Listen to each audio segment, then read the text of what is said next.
Hello दोस्तों, इस video में हम लोग एस्टेट कंप्यूटर साइंस का जो actual asked previous year paper है 11-12 के लिए उसको सॉल्व करने वाले हैं। इस वीडियो में हम लोग सारा का सारा पेपर सॉल्व करने वाले हैं। तो अगर आपने अंत तक सारे के सारे वीडियो को देख लिया तो मैं आपको गारंटी करता हूं कि आपको काफ़ी सारा कॉन्फिडेंस आ जाएगा और आप काफ़ी सारे कॉन्सेप्ट्स काफ़ी आसान तरीका से यहाँ से सीख के जाएंगे। राइट, इस वीडियो में हम लोग 100 के 100 क्वेश्चन को सॉल्व करने वाले हैं। तो अगर आपको क्वेश्चन समझ आना शुरू हो जाएगा तो प्लीज़ आप चैनल को सब्सक्राइब कर लेना। राइट, और कमेंट में हमें बताना कि आपको कितना मज़ा आया। तो ये है हमारा question number 1। Consider two binary numbers a and b, what is the result of a and b और not of a and not of b। ये हमारा बाइनरी नंबर का क्वेश्चन है। राइट, तो हमारे पास दिया है a, हमें क्या करना है, a और b में एंड ऑपरेशन करना है और not of a and not of b में एंड ऑपरेशन करना है और इन दोनों के रिजल्ट पे हमें और ऑपरेशन परफॉर्म करना है। राइट, तो मैं क्या करता हूँ, पहले a को यहाँ लिखता हूँ, a को यहाँ लिखता हूँ 1 1 0 0 0 1 और b को यहाँ लिखते हैं, b का वैल्यू क्या है 0 0 1 1 0 0। इस पे पहले अपन एंड ऑपरेशन परफॉर्म करते हैं। राइट, तो क्या होगा, एंड क्या होता है कि अगर दोनों इनपुट हमारा हाई है तो हाई वैल्यू देगा, नहीं तो हर एक केस में वैल्यू को लो देगा। तो 1 0 कितना हो जाएगा, यहाँ 0, फिर 0 0 0, फिर 1 0 0 1 0 0 1 0 0 1 0 0, मतलब इसका जो एंड ऑपरेशन आया ये हमारा क्या हो गया, सारा का सारा 0। ठीक है, अब क्या करते हैं, पहले इस ब्रैकेट के अंदर की चीज़ों को हम करेंगे। तो नॉट ऑफ ए, तो नॉट ऑफ ए को क्या करेंगे, इसको इन्वर्ट कर देंगे, मतलब जो 0 है उसको 1 कर देंगे, जो 1 है उसको 0 कर देंगे। राइट, तो हो जाएगा 0 0 1 1 1 और यहाँ 0। फिर ऐसे ही नॉट ऑफ बी, तो क्या हो जाएगा 1 1 0 0 1 1। अब फिर इसका एंड करना है अपने को। तो एंड के क्या होगा कि जब दोनों इनपुट हाई होगा तो हाई होगा, नहीं तो लो होगा। तो यहाँ क्या हो जाएगा 0, फिर यहाँ 1, फिर 0 0 0 0। ठीक है, अब देखो इसको हमने परफॉर्म कर लिया, इसको हमने परफॉर्म कर लिया, अब और करना है दोनों के बीच में और। तो और में क्या होता है, और में ये होता है कि अगर एक भी इनपुट हमारा हाई है तो जो रिजल्ट होगा वो हाई आएगा। तो यहाँ देखो, यहाँ सारा का सारा 0 है और यहाँ सारा का सारा यहाँ 0 है और एक 1 है। तो जैसे आप और करोगे तो 0 0, मैं यहाँ लिखता हूँ 6 टाइम 0 और यहाँ फिर 0 0 0 0 1 0 और इसका जैसे आप और ऑपरेशन करोगे तो क्या हो जाएगा 0 1 0 0 0 0, ये हमारा आंसर आ जाएगा। लेकिन जैसे आप ऑप्शन में देखेंगे तो आप देखेंगे कि ऑप्शन में कोई भी आंसर सही नहीं है। तो ऑप्शन में जब कोई भी सही नहीं है तो सबको आपको करना है कट, क्योंकि सारा का सारा आंसर गलत है। इसका आंसर ये होगा, इसका आंसर होगा 0 0 0 0 1 0। तो मैं आपको काफ़ी बेहतर तरीका से बताऊंगा कि भले इसमें आंसर कुछ भी दिया हो लेकिन जो एक्चुअल आंसर जो आएगा मैं आपको वो बताऊंगा। राइट, तो इसका आंसर ये होगा, आप अपने से भी एकदम ड्राई एंड रन करके देख लीजिए। Right, next, which of the following is self complementing binary code where adjacent code differ in only one bit position. बोल रहा है कि हमारे पास 4 सिस्टम दिए गए हैं, उनमें से कौन सा ऐसा सिस्टम है जिसका जो कोड है उसके एडजेसेंट कोड में 1 बिट का डिफरेंस होता है। तो क्या वो BCD है, बाइनरी कोडेड डेसिमल? नहीं। क्या वो स्काई है? नहीं। स्काई का फुल फॉर्म क्या होता है, आप कमेंट करें। इसका फुल फॉर्म क्या होता है, आपको करना है कमेंट, आपको कमेंट करना है। क्या एक ग्रे कोड होता है? यस, ये होता है ग्रे कोड।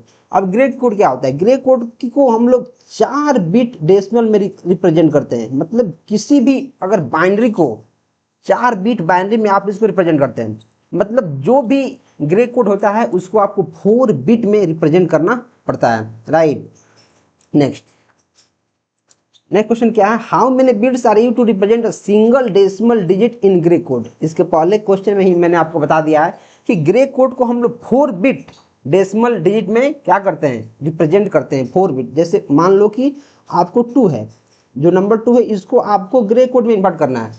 तो जो ग्रे कोड होता है क्या होता है, पहले इसका बाइनरी निकालो, बाइनरी निकालोगे तो क्या हो जाएगा 1 2 4 8, 2 यहाँ है तो 1 0, ये हमारा क्या हो जाएगा बाइनरी। 2 का बाइनरी हो जाएगा 1 0, लेकिन 1 0 इसका ग्रे कोड नहीं हुआ, ग्रे कोड इसको 4 बिट में लिखना पड़ेगा। तो क्या हो जाएगा 0 0 1 0। जब आप इसको 4 बिट में लिखोगे तो ये हो गया 2 का grey code. Right, next, what is the minimised expression for the Boolean function हमारे पास एक फंक्शन दिया है यूजिंग द के मैप मेथड। इस क्वेश्चन को काफ़ी सारे लोग नहीं कर पाएंगे, लेकिन मैं आपको बहुत बेहतर तरीके से बता रहा हूँ। भले इस क्वेश्चन को सॉल्व करने में थोड़ा टाइम लगेगा, लेकिन आप प्लीज़ ध्यान से समझो। मैं गारंटी देता हूँ कि अगर आपने ध्यान से समझ लिया तो आप इस क्वेश्चन को काफ़ी बेहतर तरीके से कर पाएंगे, राइट। तो देखो हमारे पास एक फंक्शन दिया गया है जिसमें 4 वेरिएबल है, ठीक है, और कुछ हमारे पास मिन टर्म दिए गए हैं। कि मतलब मिन टर्म का इसका मतलब क्या है कि जो जो टर्म यहाँ दिया गया है इसके जगह पर के मैप में हम वैल्यू 1 को पुट करेंगे, और जो जो वैल्यू यहाँ नहीं दिया गया है वहाँ हम 0 पुट करेंगे। तो काफ़ी सारे लोग को अगर ये चीज़ें समझ में नहीं आ रही हैं तो आपको बुलियन अलजेब्रा और के मैप्स के बेसिक्स पता होना चाहिए। उसके लिए मैं आपको कुछ रिकमेंड करूंगा, पहले आप इसको समझो, नहीं समझ में आएगा तो मैं आपको बताऊंगा, ठीक है, ध्यान समझो। तो इसको अपन कैसे करते हैं, इसको हम लोग क्या करते हैं, जैसे हमारे पास 4 वेरिएबल है तो 4 वेरिएबल के लिए हमारे पास 16 वैल्यू हो जाएगा। कैसे, क्योंकि जब 4 वेरिएबल है तो 2 टू द पावर में 4 करता हूं तो 16, मतलब 16 नंबर को रिप्रेजेंट करेगा एक के मैप।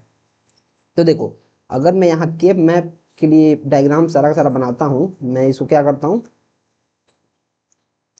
इसको 16 खंड में मैं इसको बांटता हूँ, राइट। 4 4 8 4 12 और 4 16। तो अब देखो यहाँ क्या रखता है, यहाँ रहता है 0 0, फिर यहाँ रहता है 0 1, फिर यहाँ रहता है 1 1, यहाँ रहता है 1 0, फिर ऐसे ही यहाँ 0 0, फिर 0 1, फिर 1 1 और 1 0। अब देखो यहाँ 0 0 है तो 0 0 0 0, अगर इसको आप ऐसे लिखोगे, एक बार के लिए मैं यहाँ लिख के दिखाता हूँ, जैसे 0 0 0 0, तो इसका डेसिमल वैल्यू क्या हो जाएगा, 0 होगा। मतलब इस पोजीशन पे हमारा क्या वैल्यू होगा, 0। इस पोजीशन पे वैल्यू क्या होगा, हमारा 0 होगा। वैसे ही अगर आप 0 0 0 1 लिखोगे, जैसे 0 0 इसका और 0 1 इसका, तो क्या होगा, यहाँ 1 होगा, मतलब यहाँ 1 होगा। वैसे ही 0 0 और 1 तो क्या हो जाएगा, 1 2, इसका मतलब यहाँ 3 हो जाएगा।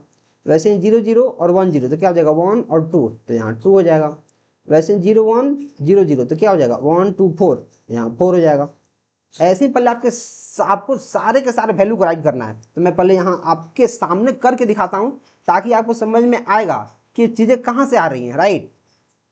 अब देखो 0 1 0 1 करो, क्या हो जाएगा, 1 2 4, इसका मतलब 5 का है, 5 का बाइनरी है। 0 1 1 1 ये हमारा 7 का है।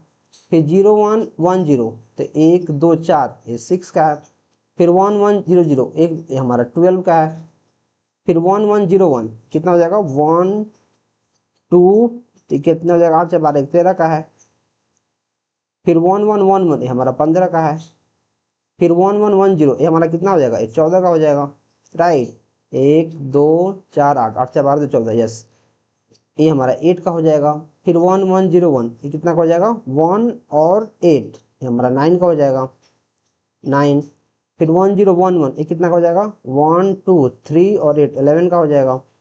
फिर 1 0 1 0 कितना का हो जाएगा, 1 2 4 8 ये हमारा 12। 1 0 1 0 तो 1 2 4 8 8 और तो 10 का हो जाएगा, ये हमारा 10 का हो जाएगा, ठीक है, ये हमारा हो गया 10 का। अब देखो इस इक्वेशन में जो जो वैल्यू दिया है उसके जगह पे आपको 1 रखना है, बाकी जगह पे आपको 0 रखना है।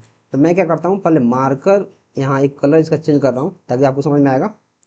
तो देखो अब जो हमारा जो इसमें वैल्यू दिया है उसकी जगह पे 1 रखना है, तो 0 की जगह पे आपको यहाँ 1 रख दो, ठीक है, 1 1 लिख रहा हूँ। फिर 1 की जगह पे यहाँ 1, फिर 2 की जगह पे यहाँ 1, फिर 4 की जगह पे यहाँ 1, फिर 5 की जगह पे यहाँ 1, फिर 6 की जगह पे यहाँ 1, फिर 10 की जगह पे यहाँ 1, यहाँ लिखता हूँ 1, फिर 12 की जगह पे यहाँ 1, फिर 13 की जगह पे यहाँ 1।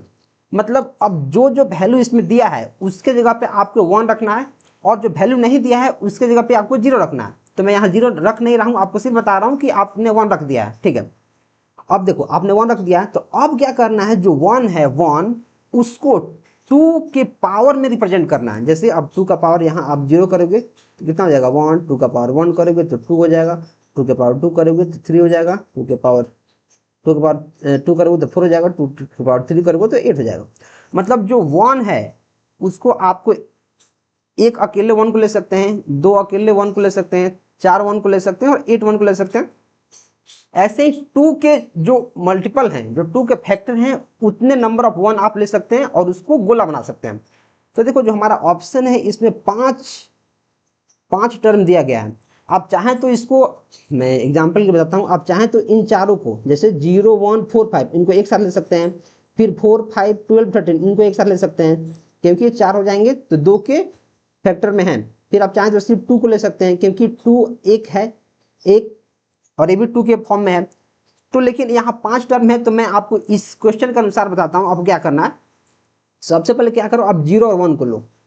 देखो 0 और 1 को आप लोगे तो एक रेक्टेंगल यहाँ बन गया और ये 2 हमारे 2 के पावर में ये हमारा मैप हो रहा है। तो जैसे 0 और 1 के लिए, 0 और 1 के लिए आप क्या करोगे, देखो 0 और 1 जो 0 है इसकी यहाँ हमने 1 लिखा है और यहाँ भी 1 लिखा है तो इसका एड्रेस लिखो तो क्या हो जाएगा 0 0 0 0 और फिर 1 का एड्रेस लिखो, इसका मतलब इस खंड का लिख लिया, अब इस खंड का एड्रेस लिखो तो क्या हो जाएगा 0 0 और 0 1 तो हो जाएगा 0 0 0 1। अब देखो अब कैसे करना, अब देखो ये सारा 0 है, जो 0 है इसको हम लोग कंप्लीमेंट इसका लिखते हैं तो 0 हो जाएगा तो ए कंप्लीमेंट, फिर बी भी 0 है दोनों बी कंप्लीमेंट और सी 0 है तो सी कंप्लीमेंट और यहाँ 1 है यहाँ 0 है मतलब ये कट जाएगा तो इसको इग्नोर कर दो। तो इस जो हमारा रेक्टेंगल है इससे हमारा एक इक्वेशन आ गया A dash B dash C dash, ठीक है। वैसे ही आप क्या करो 4 और 5 को लो, अब ये 4 हो गया और 5 हो गया, इसको लो इस खंड को तो इसका एड्रेस लिखोगे तो मैं यहाँ लिखता हूँ 4 और 5 तो इसका लिखोगे तो क्या हो जाएगा 0 1 0 0 और 5 का लिखोगे तो क्या हो जाएगा 0 1 0 1 0 1 0 1। तो अब देखो यहाँ 0 है यहाँ 1 है तो ये दोनों तो कैंसिल हो जाएगा, लेकिन यहाँ 0 है तो 0 में कॉम्प्लीमेंट आ जाएगा और जहाँ 1 है वहाँ सेम टू सेम उसका वैल्यू आ जाएगा। तो ए बी और सी का कॉम्प्लीमेंट, ए बी और सी का कॉम्प्लीमेंट हमारे पास आ गया। अब देखो 4 5 हो गया, अब 2 6 को लो, अब 2 6 को लोगे क्योंकि ये दोनों में हमारा 1 है तो 2 का वैल्यू यहाँ 2 और 6 का लोगे तो 2 का वैल्यू कितना हो जाएगा 0 0 1 0 और 6 का 0 1 1 0 0 1 1 0, 2 और 6 में क्या हो जाएगा। अब देखो यहाँ 0 है तो ए कंप्लीमेंट, फिर यहाँ 1 और कट जाएगा, फिर 1 है तो सिर्फ यहाँ सी और यहाँ दोनों 0 है तो डी कंप्लीमेंट, राइट। तो 2 और 6 के लिए हमारा ए कंप्लीमेंट सी और डी कंप्लीमेंट आ गया, ठीक है। वैसे ही आप क्या करो 2 एंड 6 हो गया तो 12 एंड 13 एक बच रहा है, यहाँ इसमें भी दोनों हमारा 1 है तो इन दोनों को लो तो 12 का वैल्यू कितना हो जाएगा 12 और 13 तो 12 का कितना हो जाएगा 1 1 0 0। वैसे ही 13 का कितना हो जाएगा 1 1 0 1 1 1 0 1, राइट। तो अब देखो जो वैल्यू जिसमें दोनों में 1 है उसके वैल्यू को आप सिंपल लिखोगे और जिसमें दोनों में 0 है इसमें कॉम्प्लीमेंट लिखोगे और जिसमें एक 1 है एक 0 है मतलब तो कट जाएगा तो इसको इग्नोर कर दोगे। तो ए बी और सी डैश हमारा हो गया, ये 12 और 13 का हो गया। अब हमें क्या करना है एक 10, देखो यहाँ 10 बचा हुआ है, एक इसको ले लो, अकेले भी आप ले सकते हैं, क्यों क्योंकि 2 टू द पावर आप 0 करोगे तो 1 आएगा तो आप अकेले को भी ले सकते हो। और 1 को जैसे आप लोगे, देखो यहाँ 1 को लोगे तो क्या हो जाएगा 10 का वैल्यू क्या है, अब सिर्फ 10 के लिए मैं यहाँ लिख रहा हूँ तो हो जाएगा 1 0 1 0 तो इसको लिख दोगे आप ए, फिर इसका बी डैश, फिर इसका सी और इसका डी डैश, ये हमारा 10 के लिए हो जाएगा। और एक हमारा और बच गया, देखो हमने क्या किया है, एक हमारा और ओवरलैप कर रहा है, ठीक है इतना रखो, फिलहाल हमने इतना कर लिया, इतना कर लिया तो अब मैं क्या करूँगा ऑप्शन मैच करना शुरू करूँगा। ये जो हमारे पास ऑप्शन है, ये जो हमारे पास ऑप्शन है इस क्वेश्चन का आंसर बहुत हो सकता है। देखो कैसे हो सकता है, क्योंकि हमने क्या किया है इस खंड को लिया है, राइट, 2 करके खंड को लिया है, हो सकता है ऑप्शन में यहाँ 4 खंड का लिया हो, इस 4 को लिया हो, फिर इस 4 को भी लिया हो ऐसे करके, फिर इन दोनों को लिया हो, फिर इसको, इस 2 को और इस 10 को एक साथ लिया हो, राइट। तो इस तरह बहुत सारे इसके वेरिएशन आ सकते हैं। आपको एक्चुअल क्वेश्चन कैसे करना है वो ऐसे करना है, आपको जितना भी वेरिएबल दिया है आपको देखना है कि उस पे 2 टू द पावर उतना करना है उस वेरिएबल को और देखना है कितने नंबर ऑफ वैल्यू बनेंगे, राइट। और जितने नंबर ऑफ वैल्यू बनेंगे वहाँ फिर 0 0 0 0 1 1 1 1 0 ऐसे करके आपको के मैप पे सारे एलिमेंट्स को मैप करना है और जो नंबर दिया गया है उस पर वहाँ 1 लिखना है, जो नहीं दिया गया वहाँ 0 लिखना है और मैच करना शुरू करो। और एक आप सिर्फ क्या ले सकते हो, एक चीज़ आप और ले सकते हो, क्या हमने क्या क्या लिया है 0 1 हमने लिया है, 0 1 एक ही बार लिया है ना, राइट। तो अब इसको मैप करना शुरू करो, देखो A dash B dash C dash D, इसमें कहीं है A dash B dash C dash D, कहीं नहीं है। और यहाँ सिर्फ ए डैश किसी में है, सिर्फ ए डैश, सिर्फ ए डैश बी किसी में नहीं है, सिर्फ ए डैश बी इधर किसी में नहीं है। जब किसी में नहीं है तो ये तो हमारा आंसर होने से रहा, क्योंकि हम मैच नहीं करेगा, खत्म। सिर्फ ए डैश किसी में नहीं है, गलत। फिर A dash B dash C dash, A dash B dash C dash, A dash B dash C dash, हाँ इधर यहाँ है तो एक हम मेरा मैच कर रहा। ए डैश बी डैश, फिर A dash B dash, A dash B dash इधर मैच नहीं कर रहा। फिर A dash B C dash D, A dash और C dash, A dash C dash, देखो यहाँ मैच कर रहा है ए डैश, ये भी हमारा सही है। फिर A dash B dash C dash D dash, चारों के चारों में डैश, यहाँ भी चारों चारों में डैश है, तो मतलब डुप्लीकेट अलाउ है, इसने डुप्लीकेट ले लिया है, ठीक है। एक बार इग्नोर करो, ए डैश सी डैश, फिर ए डैश सी डैश यहाँ भी है, मतलब मैक्सिमम चीज हमारे ऑप्शन बी के मिल रहे हैं, राइट। तो ये हमारा आंसर हो जाएगा। तो आप बोल रहे कि भैया एग्जैक्ट आंसर क्यों नहीं आया? एग्जैक्ट आंसर इसलिए नहीं आया कि हमें इसमें मैं क्या किया हूँ कि 2 के किसी भी पावर में हम लोग नंबर ऑफ एलिमेंट्स को ले सकते हैं, तो हमने 2 2 को लिया है। अगर 4 को यहाँ लेंगे फिर 4 का यहाँ लेंगे, तो ऐसे बहुत सारा इसका कॉम्बिनेशन बनेगा, राइट। और बहुत सारा जैसे आप कॉम्बिनेशन बनाओगे तब आपको जब हीट एंड ट्रायल करोगे तो आपको पता चलेगा कि कौन सा आंसर होगा कौन सा आंसर नहीं होगा। लेकिन जो एक क्वेश्चन है इसका मेन थीम है कैसे बनेगा, उसको आपको समझना है कि इस तरह मल्टीपल आपको चीजें निकालनी है और फिर जिसमें ज्यादा ऑप्शन मैच करेगा उसको आपको टिक मार देना है, राइट। इस केस में आंसर बोर्ड ने बी को माना है, तो आप बी पे जा सकते हैं। Next, a binary to gray code converter is an example of. देखो बाइनरी से यानी बाइनरी से ग्रे कोड कन्वर्टर क्या बोलते हैं? इनकोडर बोलते हैं। इनकोडर जो बाइनरी कोड को ग्रे कोड में कन्वर्ट करता है। डिकोडर होता है नहीं, कंपैरेटर होता है, ये तो हमारा इक्वलिटी चेक करता है। मल्टीप्लेक्सर होता है नहीं, ये तो हमारा अलग टेलीफोन लाइन वाला काम है। Next, which statement accurately describes a programmable logic device. ये हमारा क्वेश्चन नंबर हमारा 6 है। तो PLDs can only be programmed once and can not be configured, reconfigured. बोल रहा है प्रोग्रामेबल लॉजिक डिवाइस है, उसके बारे में कौन सा सही है? तो जो PLD है can only be programmed once and can not be configured. Okay, PLDs are used exclusively for memory storage. नहीं, यहाँ तो प्रोग्रामेबल की बात हो रहा है। PLD allows for both input and output programming to implement custom logic function. PLD consist of only and gate, ये नहीं है। देखो यहाँ नाम में ही है प्रोग्रामेबल, जैसे प्रोग्रामेबल नाम में ही है तो आंसर इसी से रिलेटेड होगा। PLD only can be program once, एक बार ही प्रोग्राम हो सकता है और दोबारा इसको कॉन्फ़िगर नहीं किया जा सकता है। Which one of the following applications is a typical use of micro controllers in the field of home automation. Home के लिए सेटेलाइट की जरूरत है नहीं, एयर ट्रैफिक की जरूरत है नहीं, temperature and lighting, yes room में हमारा टेम्परेचर और लाइटिंग के लिए यूज हो सकता है। स्पेस एक्सप्लोरेशन नहीं, तो आंसर क्या हो जाएगा? C. What does the term Harvard architecture refer to the context of micro controller. देखो माइक्रो कंट्रोलर क्या होता है? माइक्रो कंट्रोलर होता है एक single computer, right. Single computer को माइक्रो कंट्रोलर बोलते हैं और सिंगल CPU को क्या बोलते हैं? Micro processor, right. तो हार्वर्ड आर्किटेक्चर का क्या मतलब है? A type of micro controllers with high processing device, नहीं। A micro controller architecture that is a separate memory space for instructions and data, yes इसका आंसर हो जाएगा।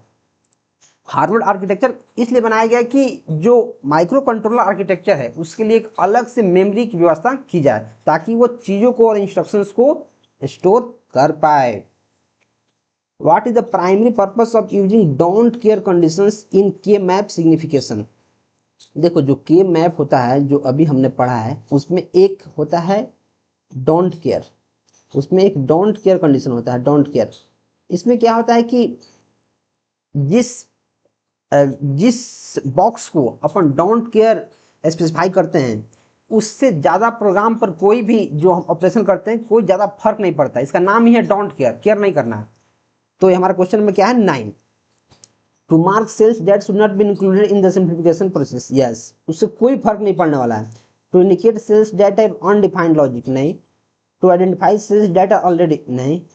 To mark cells with special logic, नहीं इसको तो कुछ फर्क नहीं पड़ना है, तो जिसको इंक्लूड ही नहीं करना है उसको क्या बोलते हैं? Don't care. इसके नाम में ही इसका आंसर छुपा हुआ है। De Morgan first theorem state that the complement of dash of a variables is equal to dash of their individual components। इसका आंसर क्या होगा?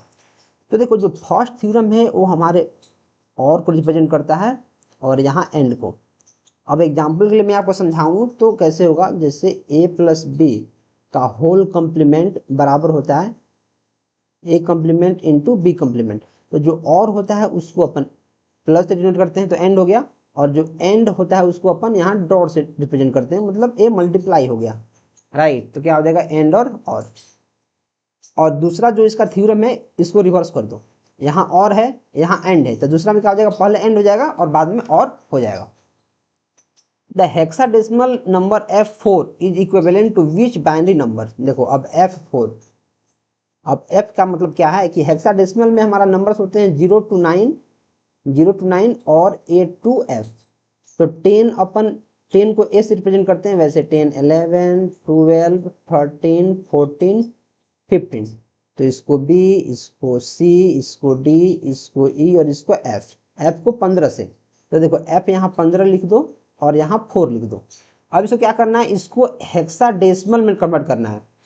द हेक्साडेसिमल नंबर नहीं, हेक्साडेसिमल में दिया गया, इसको बाइनरी में कन्वर्ट करना है। तो बाइनरी में हेक्साडेसिमल को कन्वर्ट करने का काफी आसान तरीका क्या है कि जो भी हेक्साडेसिमल नंबर दिया गया है उसको 4 बिट, उसको वहीं पे 4 बिट बाइनरी में कन्वर्ट करो। तो 4 का बाइनरी क्या होगा, तो आप कहेंगे सर 1 2 4 8, 4 का बाइनरी होगा 100, लेकिन इसको 4 बिट में करना है तो एक 0 और लगा दो, तो इसको हो जाएगा 0100। वैसे ही 15 का बाइनरी क्या होगा, तो 8 4 12 2 14 1 15, मतलब 4 1 2 3 4, 4 बिट में हमने 15 को रिप्रेजेंट कर दिया और 4 बिट में हमने 4 को रिप्रेजेंट कर दिया।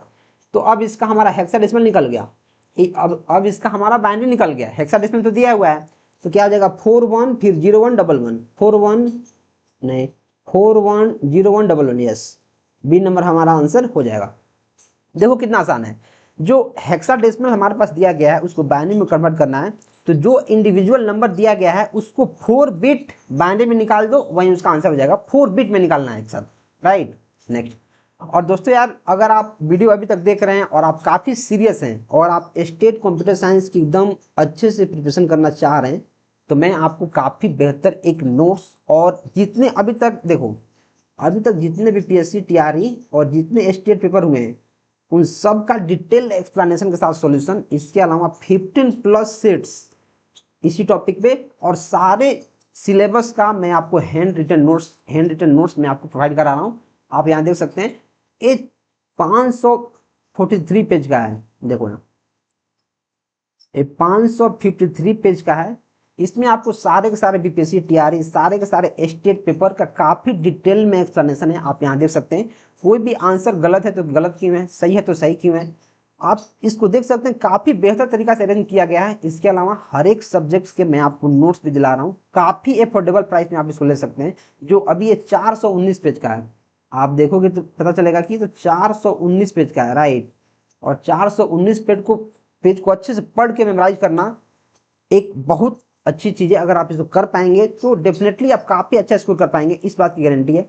इसका लिंक डिस्क्रिप्शन में आपको मिल जाएगा। सिर्फ 99 रुपये का पेमेंट करके आप दोनों फाइल्स को डाउनलोड कर सकते हैं। आप चाहें तो प्रिंट आउट करा के भी पढ़ सकते हैं या फिर लैपटॉप से भी पढ़ सकते हैं, क्योंकि काफी बेहतर तरीका से हर एक चीजों को इसमें अरेंज किया गया है, जो आपको एकदम मजा आ जाएगा, राइट। तो देखो अब अपन आगे बढ़ते हैं। When converting a binary number to a gray code, the result of joining the most significant bit मतलब MSB of the binary number with the next bit is, बोल रहा है कि जैसे देखो हमारे पास कोई बाइनरी नंबर दिया है, मैं क्या करता हूँ, पहले इसका कलर चेंज करता हूँ। बाइनरी नंबर दिया गया, ठीक है, हमें क्या करना है, इसको ग्रे कोड में करना है, ग्रे कोड, इसको करना है ग्रे कोड में। तो कैसे होगा, तो आप बोलोगे सर यहाँ इसका जो मोस्ट सिग्निफिकेंट बिट होता है वो तो अपन ला लेते हैं, और इसको फिर यहाँ ले जाते हैं, इसमें जोड़ ऑपरेशन करते हैं तो 110, फिर इस 0 को यहाँ ले जाते हैं, राइट। तो जो हमारा रिजल्ट होता है, what is the result of joining the most significant bit of the binary tree with the next bit. जो नेक्स्ट बिट अपन करते हैं इसका जोड़, तो उसका आउटपुट क्या होता है, क्या MSB ही भी हो जाएगा, नहीं, MSB कैसे हो जाएगा, जो मोस्ट सिग्निफिकेंट बिट है उसको तो हम यहाँ उतार लिए हैं, राइट, और जोड़ करेंगे तो यहीं थोड़े आ जाएगा, MSB नहीं होगा, क्या LSB हो जाएगा, यस, इसका आंसर LSB हो जाएगा। मतलब जो लीस्ट सिग्निफिकेंट बिट है, लीस्ट सिग्निफिकेंट बिट, ये इधर इसका आंसर आएगा। जो 1 है इसको तो हम लोग डायरेक्ट जो फर्स्ट रहता है MSB उसको तो अपन कॉपी कर लेते हैं, राइट, तो MSB इसका आंसर नहीं होगा, इसका आंसर हो जाएगा LSB of the grey code. इसको आप याद कर लो, इस क्वेश्चन को आपको याद करना है, राइट, इस क्वेश्चन को याद कर लो। In an ideal micro processor what is the purpose of clock और ऑक्सीलेटर सर्किट। क्लॉक का क्या काम है? Providing power. क्लॉक कब से पावर प्रोवाइड कर रहा है? Displaying time and date. देखो ए हो सकता है, लेकिन यहाँ माइक्रो कंप्यूटर के लिए बात हो रहा है, तो मैं और ऑप्शन को देखूंगा, right. Generating timing signals, yes, यहाँ टाइमिंग सिग्नल के लिए काम हो रहा है। हमारा ये जनरल क्लॉक नहीं है, हमारे जो वॉल में लगता है वॉल क्लॉक, वो क्लॉक नहीं है कि हमें टाइम डेट दिखाने वाला है, राइट। ये होगा generating timing signals. Next, what is the worst case time complexity of binary search for an array of size n। तो देखो यार, जो बाइनरी सर्च होता है, बाइनरी सर्च ये हमारे चीज़ों को डिवाइड करके काम करता है, और इसका आप best case, average case, worst case, कोई भी टाइम कम्प्लेक्सिटी की बात करें तो एक ही टाइम कम्प्लेक्सिटी इसका होता है, वो होता है log of n। log of n, क्या O ऑफ n हो जाएगा? नहीं, ये तो लीनियर सर्च का है। क्या n log n हो जाएगा? नहीं, ये तो डिवाइड एंड कनकर का है। क्या O ऑफ 1 हो जाएगा? नहीं, तो ये तो कांस्टेंट है। तो क्या होता है? O of log n। ये हमारा बाइनरी सर्च का हर एक केस में टाइम कम्प्लेक्सिटी यही है। Next, the minimum number of edges in a spanning tree of connected graph with n vertices. और जैसे ही स्पैनिंग ट्री का बात आएगा तो मैंने काफी बार चीजें बताई हुई हैं कि आपको तुरंत n-1 मारना है। इसको तो याद ही हो गया होगा, क्योंकि मैंने बहुत सारे वीडियो में इस क्वेश्चन को किया है, और आपको अभी तक याद हो गया होगा कि स्पैनिंग ट्री जैसे आएगा n वर्टिसेस के लिए कि कितने हमारे पास एजेस चाहिए, तो n-1 आपको टिक करना है तुरंत। Which property of dynamic programming is particularly useful for solving optimal binary search tree problems। optimal मतलब ऑप्टिमाइज करना है, तो क्या ग्रिडी हो जाएगा? ग्रिडी, ये तो लालची वाला है। नहीं, क्या डिवाइड एंड कनकर हो जाएगा? नहीं, ये तो n log n का हो जाएगा। ये तो हमारे जो मर्ज सॉर्ट हैं, क्विक सॉर्ट हैं, ये हो जाएंगे। डायनेमिक प्रोग्रामिंग नहीं हो पाएगा। क्या लीनियर प्रोग्रामिंग हो जाएगा? नहीं, हमें क्या होगा? ऑप्टिमल सबस्ट्रक्चर इसका आंसर होता है। The Floyd-Warshall algorithm is a popular method for solving all pair shortest path problem। इसको जब मैंने बीपीएससी टीआरई का जो मैंने पीआईक्यू सॉल्व किया है, मैंने 4 पीवाईक्यू सॉल्व करके डाला है, 4। अभी तक जो पेपर्स हुए हैं 9, 10 और 11, 12 के जितने भी पेपर्स हुए हैं, मैंने सबको सॉल्व करके डाल दिया है। तो आप उसका लिंक आपको डिस्क्रिप्शन में मिलेगा, या फिर आप चैनल पे जाकर उसको देख सकते हैं। तो जैसे ही ऑल पेयर शॉर्टेस्ट पाथ आएगा तो इसका टाइम कम्प्लेक्सिटी क्या होता है, तो मैंने उस वीडियो में आपको बताया क्या तक इसका होता है cubic, O of n cube. क्या O ऑफ n हो जाएगा? लीनियर है। नहीं। क्या n log n हो जाएगा? ये तो डिवाइड एंड कनकर का होता है। क्या O ऑफ n स्क्वायर हो जाएगा? नहीं, O ऑफ n क्यूब इसका आंसर हो जाएगा। Next, what is the time complexity of the divide conquer. देखो, जैसे ही डिवाइड एंड कनकर आएगा तो मैं आपको पहले से ही 2 क्वेश्चन में बता दिया हूँ, इसका होता है n log n, इसका होता है n log n। इसका आंसर क्या हो जाएगा? C। Divide and conquer merge sort algorithm जो है, मर्ज सॉर्ट और क्विक सॉर्ट दोनों एक डिवाइड एंड कनकर एल्गोरिदम है, और दोनों का टाइम कम्प्लेक्सिटी आपको O of n log n देखने को मिलता है। In a multi stage graph what is the property of optimality. Optimality मतलब क्या? कम से कम खर्च हो, कम से कम टाइम ले, कम से कम स्पेस ले, तभी तो उसको ऑप्टिमल बोलेंगे, right. The shortest path between any 2 edges is the one with the fewest edges. The shortest path between any 2 stages is that with the lowest total cost। हाँ, हो सकता है। The shortest path between any 2 stages is the one with highest। ज़्यादा खर्च लगेगा तो क्या optimal है? नहीं। The shortest path between any 2 stages is the one with the most vertices। नहीं, जो कम से कम खर्चा लगेगा उसी को तो ऑप्टिमल बोलूंगा मैं, right. Which of the following is not a common example of abstract data type। इसमें काफी इंपॉर्टेंट हमारे होते हैं क्या? स्टैक एब्स्ट्रैक्ट है, क्यू एब्स्ट्रैक्ट है, लिस्ट एब्स्ट्रैक्ट है। जो इंटीजर है ये हमारा है प्रिमिटिव। आपने इसको पढ़ा होगा काफी बेहतर तरीका से, जब आप डेटा स्ट्रक्चर पढ़े होंगे। तो जो इंटीजर है वो प्रिमिटिव है, लेकिन बाकी सारे एब्स्ट्रैक्ट हैं। स्टैक है, क्यू है, लिस्ट, ये सारे एब्स्ट्रैक्ट है। तो बोला कौन सा नहीं है? तो इंटीजर नहीं है भाई, इंटीजर तो प्रिमिटिव है। Which traversal technique is used to visit each node of a link list exactly 1। बोला कि कौन सा ऐसा ट्रावर्सल है जिसमें अगर मैं सारे नोड को विजिट करना चाहूँ लिंक लिस्ट में तो एक बार कम से कम मैं कर ही लूंगा। क्या? प्री ऑर्डर में। तो लिंक लिस्ट में प्री ऑर्डर क्या करना है भाई? ये तो ट्री का है। इन ऑर्डर ये भी ट्री का है। पोस्ट ऑर्डर ये भी ट्री का है। तो आंसर क्या हो जाएगा? Linear traversal. मतलब लीनियरली मैं इस चीजों को ट्रावर्स करूंगा, तो इसका आंसर हमारा डी देखने को मिलेगा। In pointer implementation of link list which operation can be perform in constant time when inserting और डिलीटिंग नोड्स। बोल रहा है कि हमारे पास लिंक लिस्ट है, अगर मैं इसको पॉइंटर इम्प्लीमेंटेशन से कर रहा हूँ तो कहाँ कौन सी ऑपरेशन है जिसको मैं O ऑफ 1 में कर सकता हूँ। इंसर्टिंग एट द बिगनिंग, क्या मैं शुरू में इंसर्ट कर सकता हूँ? ओके, O ऑफ 1 में कर सकता हूँ, हाँ कर सकता हूँ।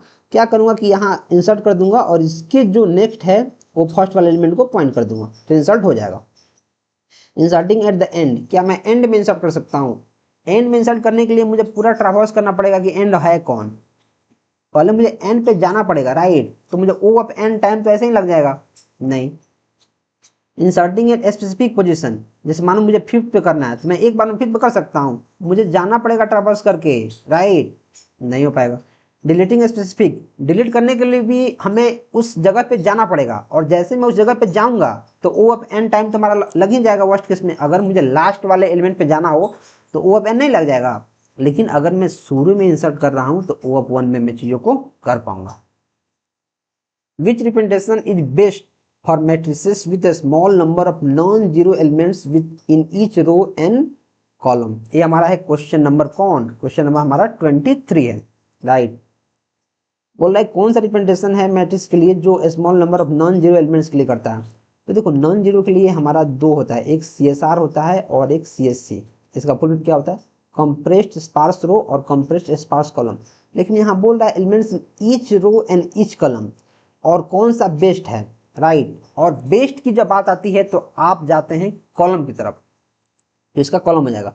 और बेस्ट की बात नहीं आएगी, लेकिन बात आएगी कि हाँ उसमें भी नॉन जीरो एलिमेंट्स को रखना है, तो आप रो के लिए भी जा सकते हैं। लेकिन इस क्वेश्चन में आपको रो स्पेसिफाई रहता है। जैसे आप नेक्स्ट क्वेश्चन जैसे देखोगे तो आपको पता चलेगा।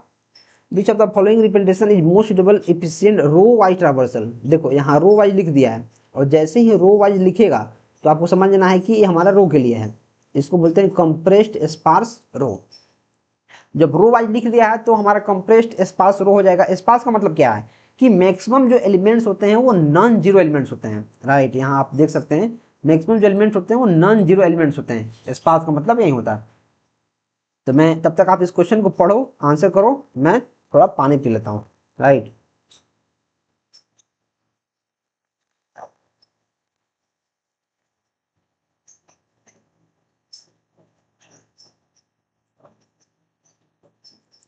In computer graphics, arrays can be used to store pixels, values of images. Which type of array would be suitable for this purpose? क्या 1D array कर देगा? नहीं। क्या 2D array कर देगा? यस। कि वो 2D array में क्या होता है, रोज और कॉलम होता है, और पिक्सल इसी के फॉर्म में तो होता ही है। क्या 3D array करेगा? नहीं। क्या 4D array करेगा? नहीं। तो हमारा आंसर बी नंबर हो जाएगा। For a 2D array represented in a row measure order, row major मतलब रो को प्रेफरेंस देना है, रो उसके बाद कॉलम, पहले रो को प्रेफरेंस देना है। द इंडेक्स फार्मूला टू से the element at row I and column J using the base element B is. तो देखो अगर रो मेजर है और कॉलम मेजर, अगर रो मेजर आता है, रो मेजर, तो रोज के जो वैल्यू होता है उसमें हम टोटल जो नंबर ऑफ एलिमेंट्स होते हैं उसको इनटू करते हैं। तो देखो बी तो हमारा रहेगा इन सब में प्लस, अगर मैं नीचे जाऊं इधर भी तो भी तो सब में रहेगा ही। क्या I प्लस J कर देंगे? नहीं। क्या I इंटू M कर देंगे? नहीं। M कहाँ आ गया? M कहाँ से आ गया? B plus I into N करेंगे। I क्यों कर रहे हैं? क्योंकि यार यहाँ रो मेजर है, रो मेजर। अगर एक कॉलम मेजर रहेगा तो फिर I के जगह पे देखो हमारा कॉलम में J है तो फिर यहाँ J करना पड़ेगा, लेकिन रो मेजर है, रो मेजर, तो आप एक के साथ आपको जाना पड़ेगा, right. The bankers algorithm is an example of deadlock avoidance. आपने ऑपरेटिंग सिस्टम में बैंकर्स एल्गोरिदम को पढ़ा होगा कि जब डेडलॉक को अवॉइड करना होता है तो हम लोग बैंकर्स एल्गोरिदम को लगाते हैं ताकि डेडलॉक कंडीशन हमारा अकर नहीं हो। डेडलॉक कंडीशन क्या होता है कि इसमें रिसोर्सेज को ब्लॉक कर दिया जाता है, राइट। अगर किसी प्रोसेस को रिसोर्सेज की जरूरत है तो रिसोर्स को यूज नहीं कर पाता है, तो उसके लिए जो बैंकर्स एल्गोरिदम है वो डेडलॉक को अवॉइड करता है, कम करता है, रिड्यूस करता है। Next, the concept of monitor was introduced by. जो मॉनिटर है, मॉनिटर मतलब जैसे आप मॉनिटर जो देखते हो उसका कंसेप्ट किसके द्वारा इंट्रोड्यूस किया गया? क्या एलन ट्यूरिंग द्वारा किया गया? ये तो ट्यूरिंग मशीन के फादर हैं। नहीं। क्या टीम्स बर्नर्स ली? नहीं, ये तो www और HTML के फादर साहब हैं। लाइनस टॉरवाल्ड है? नहीं, ये तो लिनक्स के हैं। जब सारे के सारे लोग नहीं है तो कौन है? एड्सगर देशछत्रा, ये हमारे मॉनिटर के इंट्रोड्यूस करता है। Next, priority scheduling involves assigning a priority value to each process. Which scheduling algorithm is closely related to this concept? Priority में क्या FCFS आ जाएगा? नहीं। शॉर्टेस्ट जॉब फर्स्ट आ जाएगा? नहीं। फर्स्ट कम फर्स्ट सर्व आ जाएगा? नहीं। दोनों ऑप्शन यही दे दिया है, देखो तो क्या आ जाएगा? Multi level queue scheduling.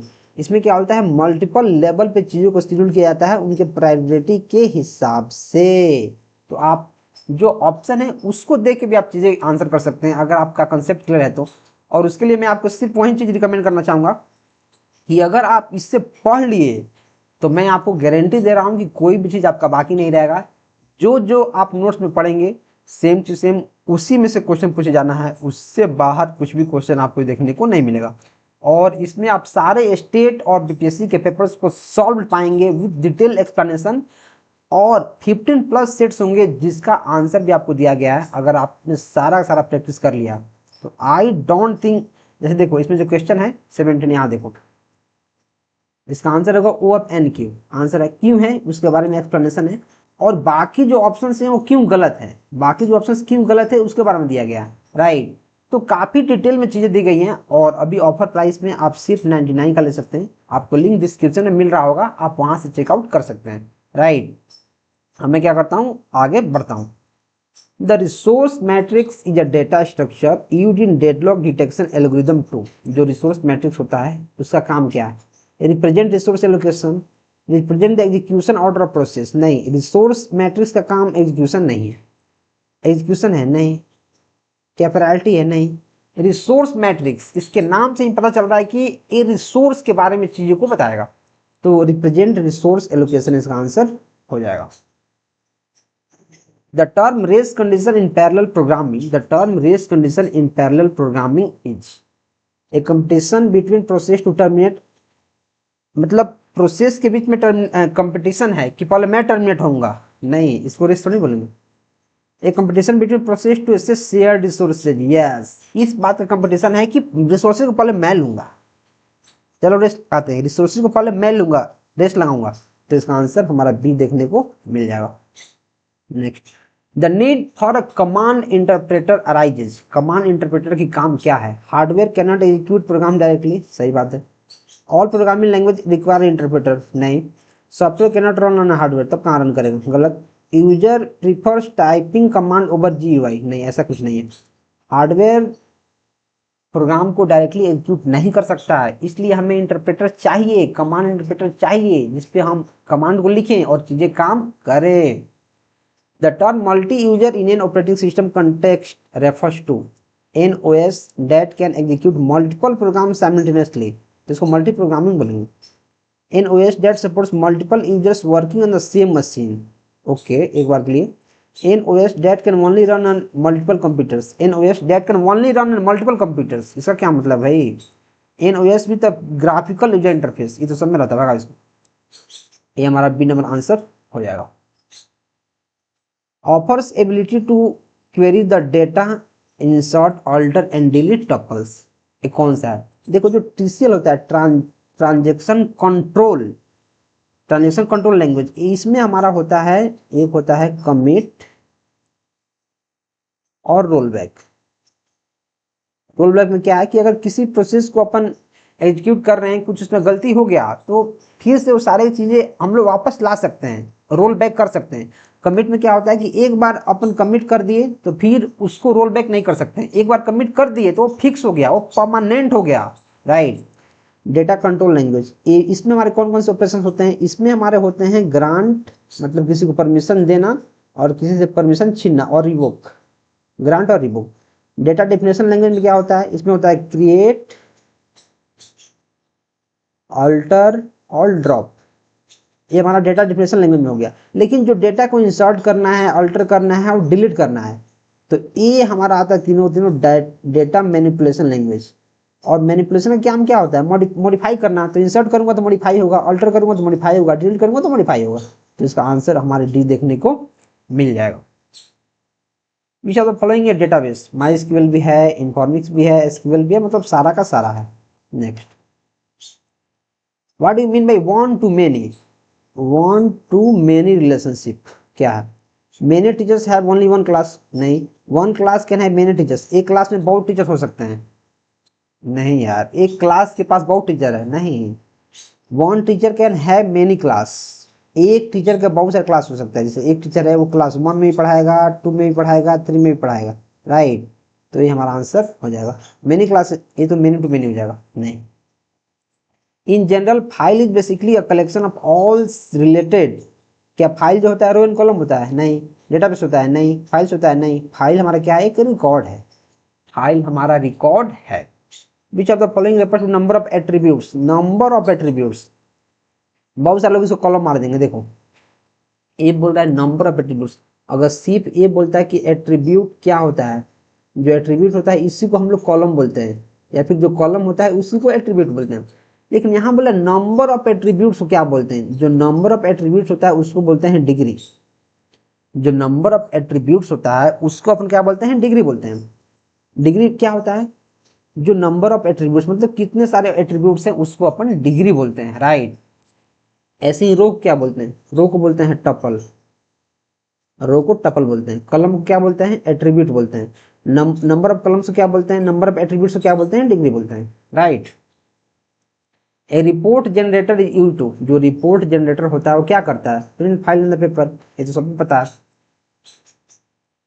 A large computer information system maintains many different computer files, which among them is a perpetual file. Perpetual मतलब जो काफी इंपॉर्टेंट फाइल कौन सा है? जो लार्ज कंप्यूटर्स होते हैं वो बहुत सारे फाइल्स को रखते हैं, लेकिन सबसे इंपॉर्टेंट कौन है भाई? वो है हमारा स्पेशलाइज्ड फाइल, नहीं, master file, yes. Log file नहीं। लॉग फाइल क्या होता है? जब मैं चीजों पे काम करता हूँ, जैसे वेबसाइट बना रहे हैं और किसी डेटा को अपने को सेव करना है, तो उसका एक लॉग फाइल होता है जो जनरेट होता है, जो सबको समझ में नहीं आता है। जो प्रोग्रामर्स होते हैं वो थोड़ा बहुत समझ पाते हैं, लेकिन बाकी लोगों को समझ में नहीं आता। अपडेट फाइल ऐसा कुछ नहीं होता है, तो आंसर क्या हो जाएगा? Master file. Subnetting allowed, subnet मतलब क्या होता है? सबनेट देखो, जैसे हमारे पास नेटवर्क है, नेटवर्क जैसे मान लो कि जैसे 20.0.0.5 हमारे पास आईपी एड्रेस है, कोई नेटवर्क आईपी एड्रेस है, और इसका सबनेट, इसको सबनेटिंग किया गया। सबनेटिंग क्यों किया था? ताकि जो आईपी एड्रेस है वो और अच्छे से यूज हो पाए, राइट। सबनेट करूंगा तो उसी नेटवर्क पे और सारे डिवाइसेस हमारे कनेक्ट हो जाएंगे उसके सबनेट पे, मतलब उसके एक पार्ट पे। सबनेट मतलब उसका ए पार्ट, सबनेट मतलब ए पार्ट, एक उसका पार्ट पे। तो डेटा फास्टर डेटा ट्रांसमिशन के लिए नहीं, इंप्रूव्ड एरर के लिए नहीं, efficient use of IP address के लिए हम लोग सबनेटिंग करते हैं। Upward multiplexing involves, upward multiplexing, upward क्या होता है? कि बहुत सारी चीजों को एक में जोड़ देता है। Combining multiple data streams into one, बिल्कुल सही बात। Distributing data to different physical channels, नहीं। सेपरेटिंग डेटा, नहीं। रीऑर्डरिंग डेटा, नहीं। आंसर इसका ए नंबर हो जाएगा। Process to process communication involves communications between, process to process, हर एक प्रोसेस से हर एक प्रोसेस का कम्युनिकेशन में क्या इन्वॉल्व होता है? डिफरेंट नेटवर्क लेयर, नहीं। Different devices on the same network, different devices on the same network, ये तो हो जाएगा हमारा bridge. Devices in different protocols, नहीं। Processes on different devices, process का बात हो रहा है तो प्रोसेस ही होगा ना, तो हमारा प्रोसेस का आंसर हो जाएगा। HTTP protocol is used for, email के लिए होता है, नहीं। ईमेल के लिए होता है SMTP, तो ये तो होगा नहीं। फाइल ट्रांसफर, ये तो होता है FTP, ये भी नहीं। Web browsing, yes. Remote terminal, नहीं, ये होता है टेलनेट, रिमोट के लिए टेलनेट, तो हमारा आंसर वेब ब्राउजिंग इसका हो जाएगा। HTTP का फुल फॉर्म क्या होता है? हाइपर टेक्स्ट ट्रांसफर लैंग्वेज, क्या हाइपर टेक्स्ट है? नहीं। क्या हाइपर टेक्स्ट है? नहीं। Hyper text transfer protocol, okay. Hypertext tracking protocol, HTTP hyper text transfer protocol, language नहीं, प्रोटोकॉल, HTTP है। द लेंथ ऑफ IPv6 कितना होता है? 128। अगर IPv4 की बात मैं करूं तो 32। अगर मैं मैक एड्रेस की बात करूं, मैक एड्रेस, तो 48 बिट्स। इन तीनों चीजों को आपको याद रखना है, तो इसका आंसर क्या हो जाएगा? 128 bit. The maximum length in byte of a IPv4 datagram is, तो देखो इसका होता है 2⁻1 - 1। तो IPv4 का डेटाग्राम जो होता है उसका बाइट में होता है 16 बाइट, राइट 16 बाइट। और जैसे ही आप 2 टू द पावर यहाँ 16 करोगे तो कितना हो जाएगा, ये होता है 65,536, लेकिन एक आपको इसमें माइनस करना पड़ता है तो 535 का आंसर हो जाएगा। ये तीनों आंसर नहीं हो। विच software life cycle model is based on the iterative prototyping. अगर यहाँ इटरेटिव नहीं रहता और सिर्फ प्रोटोटाइपिंग रहता तो प्रोटोटाइप मॉडल आपका आंसर होता प्रोटोटाइप। लेकिन यहाँ इटरेटिव है, मतलब बार बार कुछ गलती होगा फिर भी आपको उसको सुधारना है, फिर से आगे बढ़ना है, तो वो हमारा होता है spiral model. In the context of software project management what is the LOC? LOC मतलब lines of code, lines of code. The cost estimation technique that involves expert judgement and consensus is, देखो अगर सिर्फ cost की बात होती cost तो हमारा होता है कोकोमो मॉडल, कोकोमो। लेकिन यहाँ सिर्फ कॉस्ट की बात नहीं है, कॉस्ट एस्टिमेशन तो हो ही रहा है लेकिन उसमें एक्सपर्ट जजमेंट और कंसेंसस आ जा रहा है, तो इसको बोलते हैं डेल्फी। वाटरफॉल क्या होता है? वाटरफॉल होता है कि एक ऐसा मॉडल है जो इरिवर्सिबल है, मतलब एक स्टेप में अगर आप जो काम कर लिए तो अगर आप नेक्स्ट स्टेप पे चले गए तो फिर से वापस पिछले स्टेप पर आप नहीं आ सकते हैं, राइट। एक काफी बेकार मॉडल है, सबसे पहले इसी को इंट्रोड्यूस किया गया था। प्रोटोटाइप मॉडल क्या है भैया?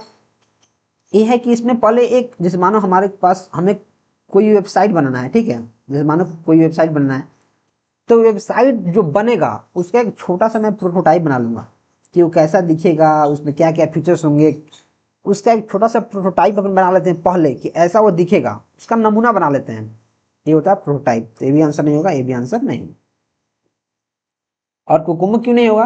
क्योंकि कोकोमो हमारा कॉस्ट एस्टिमेशन है लेकिन उसमें एक्सपर्ट्स लोग नहीं ज्वाइन करते हैं। ये लाइंस ऑफ कोड के आधार पे इसमें हमारा पैसा मिलता है कि अगर 2000 लाइन्स हैं तो इतने पैसे मिलेंगे, 10,000 लाइन्स है तो इतने पैसे मिलेंगे, इस तरह का।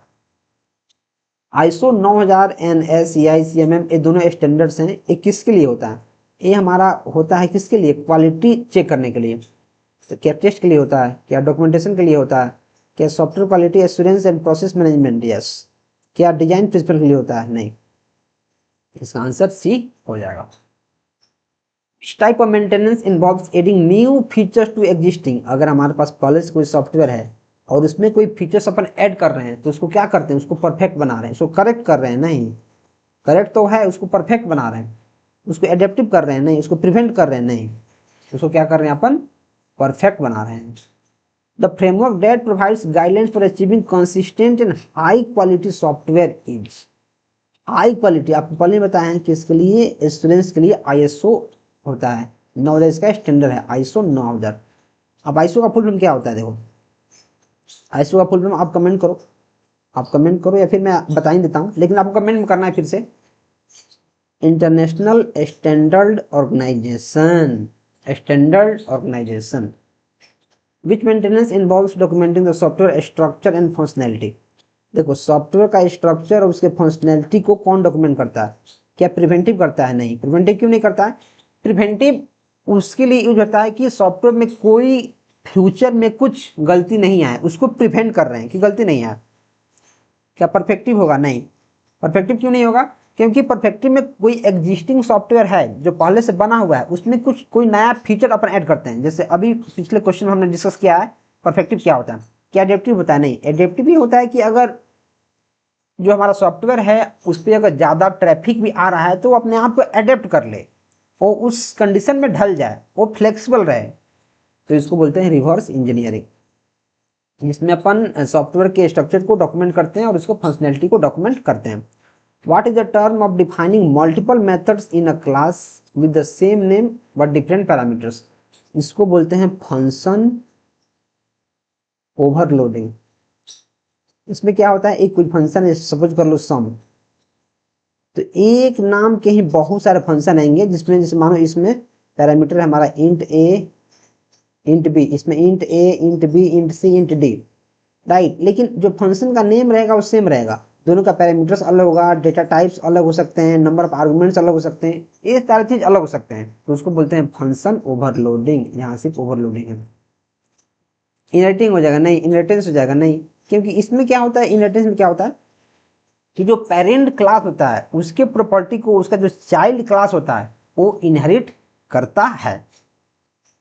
और इसके पहले मैं वीडियो में आगे बढ़ूँ, मैं आपको फिर से वही रिकमेंड करूंगा यार कि अगर आप सीरियस हैं और आप काफ़ी अच्छे इस चीज़ को रिवाइज करना चाहते हैं, सारे के सारे चीज़ को पढ़ना चाहते हैं, तो आप जो डिस्क्रिप्शन में लिंक दिया गया है उस लिंक पे जाके आप सिर्फ 99 का पेमेंट करके इस नोट्स को और प्रैक्टिस सेट को ले सकते हैं, जो डेफिनेटली आपकी हेल्प करेगा। इतना तो मैं कह ही दूंगा कि आपके गारंटीड के साथ आपका हेल्प करेगा, क्योंकि वो सारे के सारे सिलेबस और पीवाईक्यू काफ़ी डिटेल में आपके पास लिखा गया है कि अगर आपके पास नोट्स नहीं है और आप इधर उधर कोर्स के फेराम पड़े हुए हैं तो कोर्स में सिर्फ आपका टाइम में बर्बाद होगा। वो लोग नोट्स बनवाते रह जाएंगे 3-4 महीना, तब तक एग्जाम आ जाएगा और आप गए।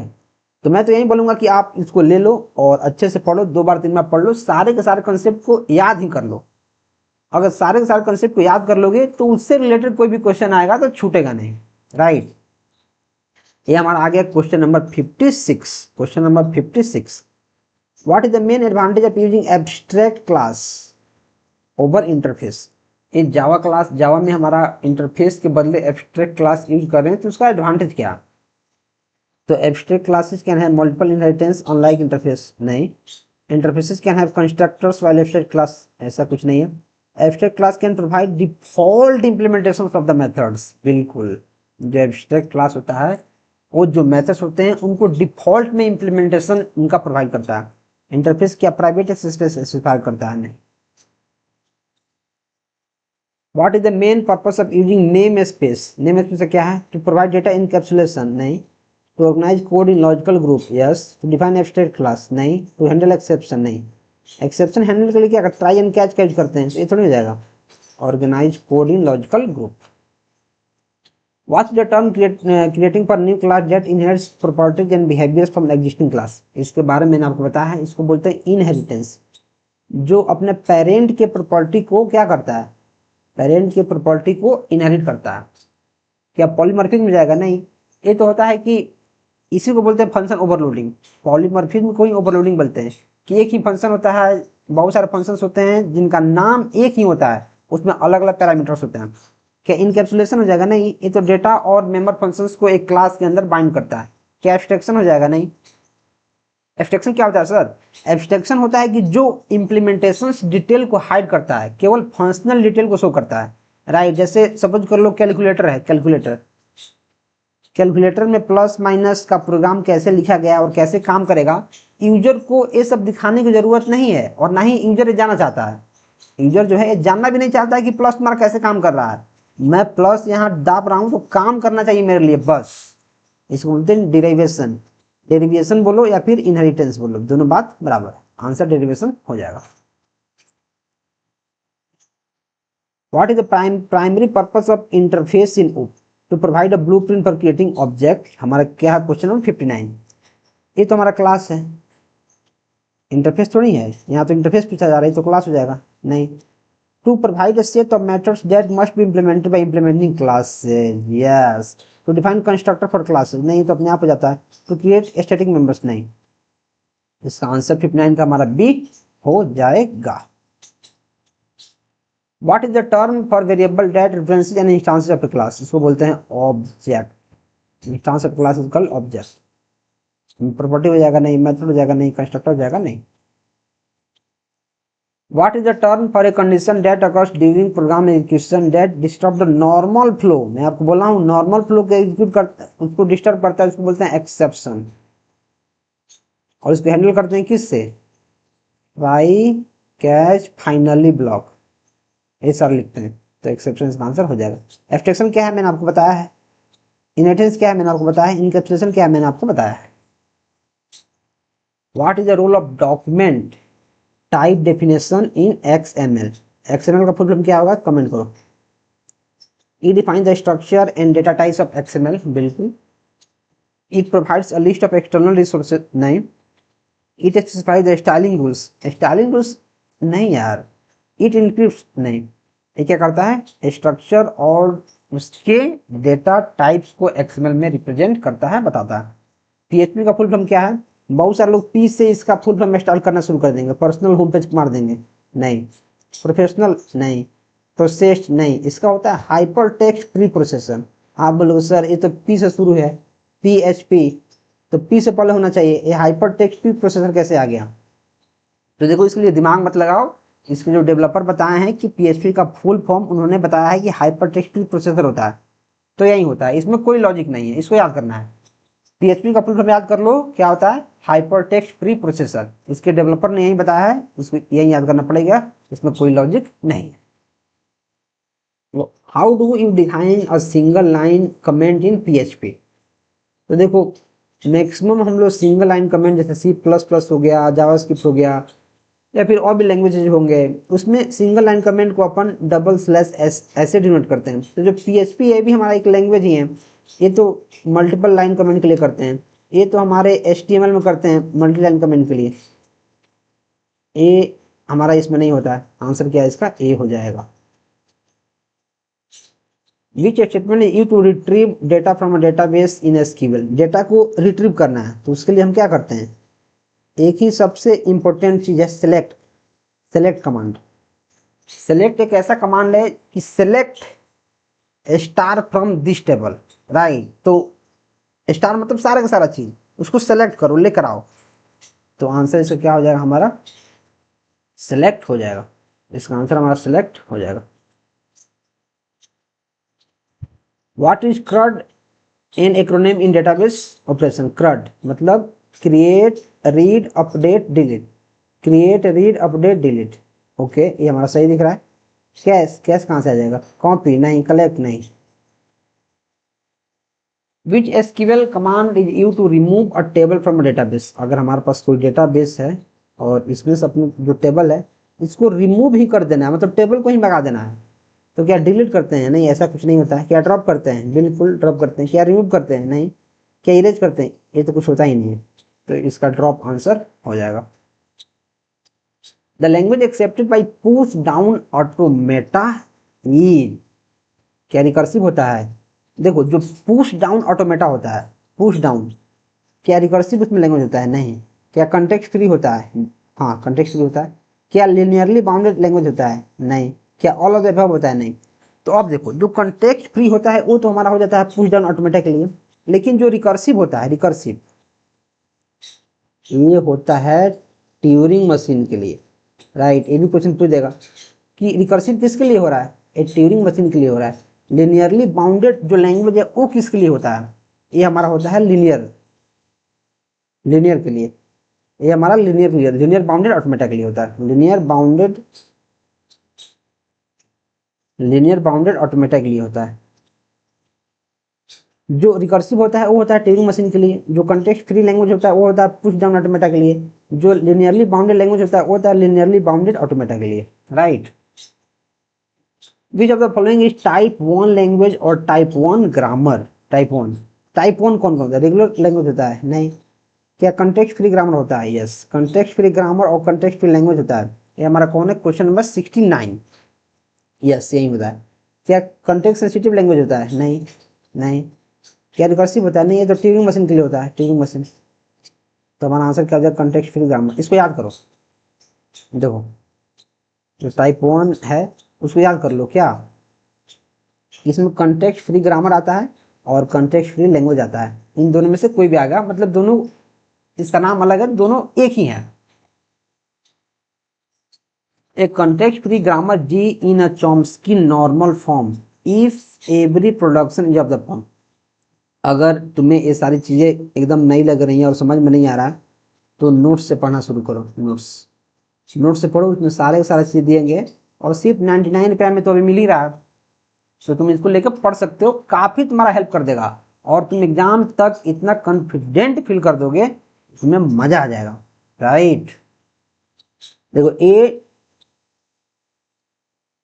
टेंडेंसी इसका जो है टेंड्स टू BC, सही बात है, लेकिन ए को नहीं करेगा, ए अपने आप थोड़ी कर लेगा। A tends to BC, A yes A करेगा। ए टेंड्स टू BC, यहाँ ए कहाँ गया? गलत। तो क्या हो जाएगा? इसका आंसर बी हो जाएगा। Next, the context free grammar S tends to double S 0s1 1s0 generates क्या करता है, equal number of 0 and 1, unequal number, unequal तो नहीं हुआ, एनी नंबर कैसे हो जाएगा, नन ऑफ दिस कैसे हो जाएगा, आंसर ईच नंबर 0 एंड 1। अगर ये सारी की सारी चीजें अगर समझ में नहीं आ रही हैं तो इसलिए तुम्हें टीओसी पढ़ना पड़ेगा। और टीओसी अगर अभी से तुम पढ़ना शुरू करोगे तो अकेले तुमको 2 महीना लग जाएगा इस पढ़ने में। टीओसी आसान नहीं है पढ़ना, लेकिन अगर तुम नोट्स लेकर पढ़ोगे तुम बहुत जल्दी पढ़ पाओगे। मुझे लग रहा है कि अगर नोट्स जो है वो 419 पेज का है और एक दिन में अगर तुम 20 पेज भी पढ़ते हो तो आई थिंक 21 दिन में तुम सारा का सारा नोट्स को याद ही कर लोगे। राइट, सारा का सारा नोट्स तुमसे याद ही हो जाएगा 21 डेज में। तो मैं तो यही बोलूंगा कि आप उसको ले लो, डिस्क्रिप्शन में लिंक है और अभी ऑफर में भी चल रहा है तो आप इसको काफी आसानी से ले सकते हैं। According to Chomsky hierarchy which of the following recognized by recursively enumerable language, कौन सा है, ये हमारा टाइप 0 है। देखो जो टाइप 1 होता है वो होता है कॉन्टेक्स्ट सेंसिटिव के लिए, कॉन्टेक्स्ट सेंसिटिव। जो टाइप 2 है वो हमारा होता है कॉन्टेक्स्ट फ्री, कॉन्टेक्स्ट फ्री। जो टाइप 3 है वो हमारा होता है रेगुलर, इरेगुलर लैंग्वेज या ग्रामर होता है। तो जो रिकर्सिवली इन्यूमरेबल होता है वो होता है टाइप 0, इसको याद कर लो। और ये सारे के सारे देखो क्वेश्चन सारे के सारे टीओसी के हैं, सारे के सारे क्वेश्चन जो है टीओसी के हैं, आपको टीओसी आना चाहिए, मैं बता रहा हूँ। A universal Turing machine is a, क्या सिंगल टेप ट्यूरिंग मशीन है, नहीं। क्या डबल टेप है, नहीं। क्या रिप्रोग्रामेबल ट्यूरिंग मशीन है, यस। ये बार आंसर इसका सी हो जाएगा। ट्रूइंग लिखा है, इसको ट्यूरिंग कर लो, ट्यूरिंग ये लिखा है ट्रूइंग, इसका रिप्रोग्रामेबल इसका आंसर देखने को मिल जाएगा।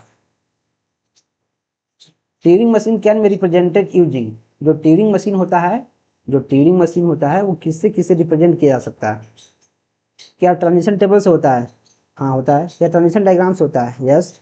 क्या इंस्टेंटेनियस डिस्क्रिप्शन से होता है, यस। मतलब तीनों के तीनों इसका ऑप्शन सही है, तो जो ऑल ऑफ द अबव इसका आंसर हो जाएगा। Maximum read range of RFID module is, क्या 10 सेंटीमीटर होता है, नहीं। इसका होता है 5 सेंटीमीटर, इसका होता है 5 सेंटीमीटर। जो शॉर्ट रेंज जो एप्लीकेशन होता है उसके लिए होता है, या फिर जैसे एक्सेस कंट्रोल है, या फिर आप ये कर सकते हो जो स्मॉल प्रोजेक्ट होते हैं, स्मॉल प्रोजेक्ट्स, उसके लिए हमारा ये RFID। इसका फुल फॉर्म क्या होता है RFID का, इसका फुल फॉर्म क्या होता है, कमेंट करो, इसका फुल फॉर्म करो कमेंट। राइट, इसका फुल फॉर्म कमेंट करो। Which Zigbee device is used to transfer data between Zigbee routers?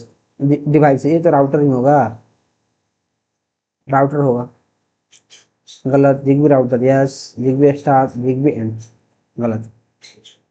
इस क्वेश्चन को पढ़ो, आंसर करो, तब तक मैं क्या करता हूँ, तब तक मैं पानी पीता हूँ, तब तक मैं पी रहा हूँ पानी।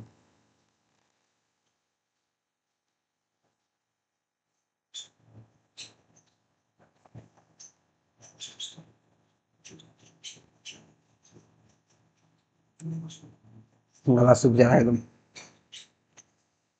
The Internet of Things access to real-time data and the introduction of cyber physical system marks the big changes for this era. Industrial revolution है, बिल्कुल सही बात है। थर्ड इंडस्ट्रियल रिवोल्यूशन है, नहीं। फोर्थ इंडस्ट्री 4.0 मतलब फोर्थ इंडस्ट्रियल रिवोल्यूशन। मैन्युफैक्चरिंग तो है नहीं, इंडस्ट्रियल तो है, राइट। यहाँ जो IoT है वो इंडस्ट्रियल रिवोल्यूशन तो है। तो इंडस्ट्रियल रिवोल्यूशन सिर्फ है नहीं, जो अभी सबसे लेटेस्ट है इंडस्ट्री 4.0 मतलब फोर्थ इंडस्ट्रियल रिवोल्यूशन, उसके अंतर्गत ये चीजें आती हैं। The default baud rate of Modbus RTU is, इसका क्या होगा, इसका देखो होता है 19,200, इसको याद करना पड़ेगा।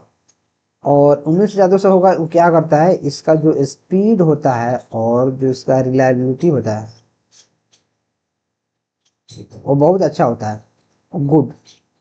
बहुत अच्छा होता है, लेकिन जो होता है वो सीरियल कम्युनिकेशन के लिए होता है, सीरियल कम्युनिकेशन।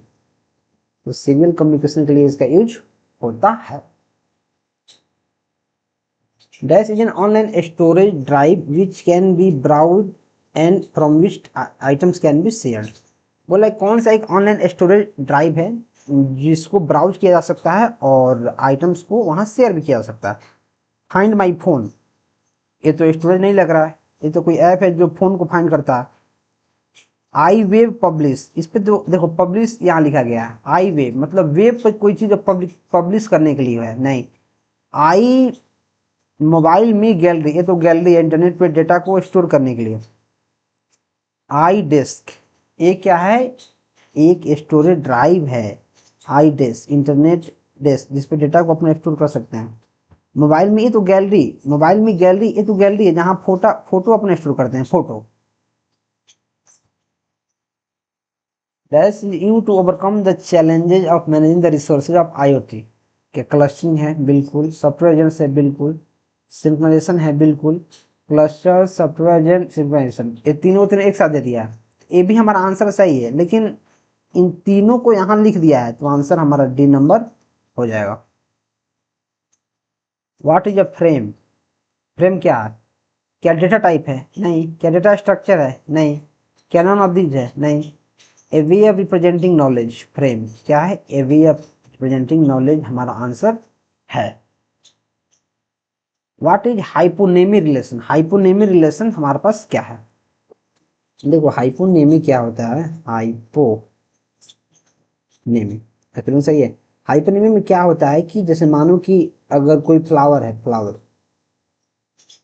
फ्लावर एक क्लास है, तो अगर मैं लिखता हूं यहाँ रोज, रोज, तो जो रोज होगा वो फ्लावर है।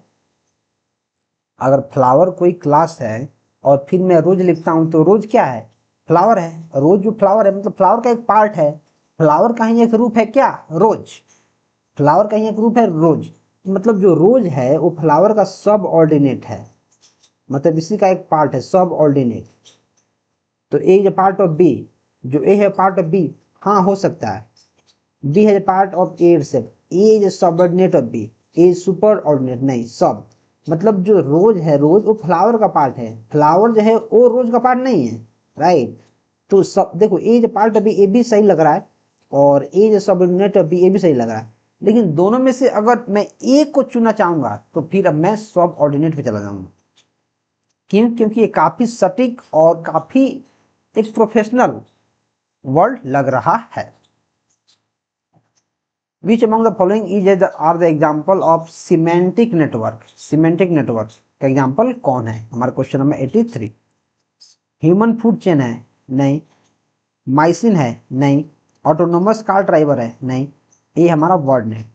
अब बोले सर कैसे आपको पता, तो ये याद कर लो। कुछ ऐसी चीजें हैं उसको याद करना पड़ता है, जैसे ये जो है सिमेंटिक नेटवर्क्स आप पढ़ोगे तो इसमें बहुत सारा इतना ना आपको एग्जाम्पल देखने को मिलेगा कि आप बोलोगे यार याद कैसे होगा। तो मैं बोलूंगा देखो इसको प्रैक्टिस करते रहो, और जो पेपर है स्टेट का पेपर जो अभी आप सॉल्व कर रहे हैं, इसको अभी एक बार देखोगे तो तुम्हें अप्रॉक्स 70% क्वेश्चन समझ में आ जाएगा। तो फिर एक बार और देखो सोने से पहले, फिर उसके अगले दिन एक बार और देखो, ताकि जो ये 100 क्वेश्चन है, एक क्वेश्चन सारे के सारे रटा जाए तुमसे, एकदम दिमाग में बैठ जाना चाहिए। क्योंकि इसी में से आपको 7 to 8 क्वेश्चन तो ये इसी में से उठा के आपको स्टेट पेपर में मिल जाने वाला है, right. The Turing machine showed that you could use a dash system to program in any algorithm task। क्या इलेक्ट्रोकेमिकल होता है, नहीं। रिकर्सिव होता है, नहीं। सिमेंटिक होता है, नहीं। ये होता है हमारा बाइनरी, ये हमारा बाइनरी होता है। Which of the following is not a characteristics of expert system? कौन सा एक्सपर्ट सिस्टम का कैरेक्टरिस्टिक नहीं है। अंडरस्टैंडेबल, समझने वाला, हाँ ये तो है। हाईली रिस्पॉन्सिव, रिस्पॉन्सिव मतलब काफी रिस्पॉन्सिव है, जो अच्छे से रिजल्ट देता है। अनरिलायबल, क्या अनरिलायबल है, नहीं। क्या हाई परफॉर्मेंस से, ये तो होना ही चाहिए, तो कौन सा नहीं है, तो अनरिलायबल नहीं होना चाहिए। Which of the following is the capability of expert system, processing human capability, okay, suggesting alternative options to problem, refining their own knowledge, substituting human decision maker, yes. Human decision maker को substitute करना, मतलब उसी जगह पे किस चीज को डालना। प्रोसेसिंग ह्यूमन कैपेबिलिटी, यहाँ बोल रहा है कि कौन सी कैपेबिलिटी है एक्सपर्ट सिस्टम्स की, तो ये भी मुझे सही लगा थोड़ा बहुत। प्रोसेसिंग ह्यूमन कैपेबिलिटी और सब्स्टिट्यूटिंग ह्यूमन डिसीजन मेकर्स, तो ज़्यादा जो इसका ऑप्शन सही है वो हमारा डी की तरफ से चला जाएगा। क्योंकि देखो बहुत बार ऐसे क्या होता है कि जैसे अपन ऑप्शन एलिमिनेट करते हैं, एलिमिनेट, तो एक और दो ऑप्शन तो एलिमिनेट कर देते हैं लेकिन दो फिर भी बच जाता है, तो उसमें समझ में नहीं आता कि आंसर कौन होगा। और जो अपन सेलेक्ट करते हैं वो मैक्सिमम चांस रहता है कि वो आंसर गलत होगा, राइट। जैसे 4 ऑप्शन है, 2 अपन एलिमिनेट कर दिए कैसे भी करके, और जो 2 बच गया उसमें से किसी एक को सिलेक्ट करना है, और जो स्टूडेंट सिलेक्ट करता है वो गलत सिलेक्ट कर लेता है, तो इसका आंसर क्या हो जाएगा, सब्स्टिट्यूट ह्यूमन डिसीजन मेकर, इसको सिलेक्ट करना है। What is the full form of this expert system, sorry,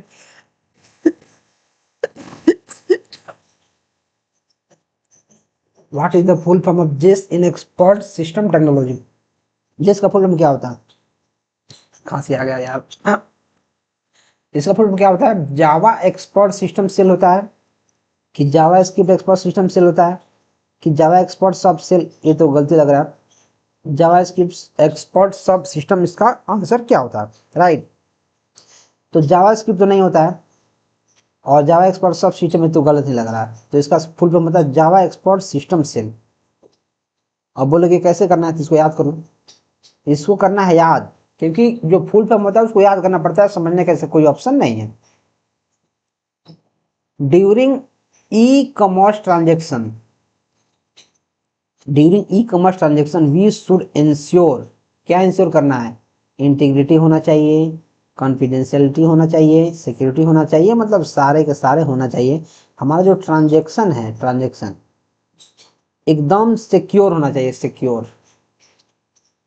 और ये एसिड प्रॉपर्टी को फॉलो करना चाहिए, एसिड जो डीबीएमएस का काफी इंपॉर्टेंट टॉपिक है, और एसिड प्रॉपर्टी एक ऐसा प्रॉपर्टी है जिसको हर एक ट्रांजेक्शन को फॉलो करना ही करना है। Public key cryptography is also known as, देखो जो पब्लिक की क्रिप्टोग्राफी है इसको और क्या किस नाम से जाना जाता है, तो जो पब्लिक की होता है, जो की होता है 2 टाइप होता है, पब्लिक की और एक होता है प्राइवेट की। देखो जो पब्लिक होता है उसको इनक्रिप्ट, इनक्रिप्ट करके अपन रखते हैं, इनक्रिप्ट करने के लिए होता है, और प्राइवेट की होता है उसको फिर से डिक्रिप्ट करने के लिए। जैसे कोई अगर आपके पास पासवर्ड है और आपने पासवर्ड लगाया है और इस फाइल को आपने किसी रिसीवर को सेंड किया है, रिसीवर को सेंड किया है, तो आप क्या करोगे, प्राइवेट की भी सेंड करोगे। जैसे इसके पास फाइल पहुंचेगा तो प्राइवेट की जो है यहाँ इसमें डालेगा, तब ना जाकर ओपन होगा जी। तो ये दोनों की तो हमारा अलग अलग रहता है।